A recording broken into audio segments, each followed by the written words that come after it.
Il faut dire que le storyboard déjà travaillé par Bill Pitt, lui, avait fait son effet. Il y eut d'abord la séquence de chasse avec Arthur, Kay et le loup, qui était le prétexte à la présentation des deux personnages. Mais surtout, la scène où Merlin entasse tous ses effets dans une valise grâce à sa baguette magique a achevé de convaincre Walt Disney. Il charge alors Wolfgang Reitermann pour la réalisation et Bill Pitt pour développer un scénario. Mais justement, cette scène qui semble décisive dans le choix de Walt Disney, c'est aussi l'occasion d'une chanson magique de Merlin. Oui, une chanson qui signe, malgré eux, la première participation des frères Sherman à un film d'animation.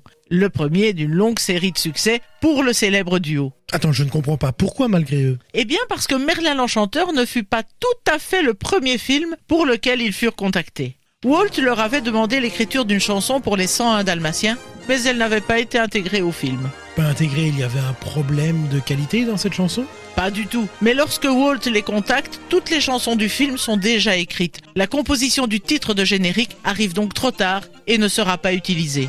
Ils seront par contre présents dès le début de l'aventure Merlin. Une fois le projet arrêté, ils participent à la réunion de travail avec Bill Pitt pour définir les contours d'une chanson pendant laquelle le mage fait ses bagages alors qu'il ne possède qu'une toute petite valise. Leur façon de travailler sera ensuite assez simple. Sur base du scénario que leur a donné Bill Pitt et sur lequel il a pointé les séquences à mettre en musique, ils composent en utilisant l'essentiel des paroles du texte de Pitt. Une seule exception, la chanson de Madame Mime, une scène qui ne devait pas avoir de chanson mais pour laquelle les Sherman ont insisté pour apporter leur accompagnement.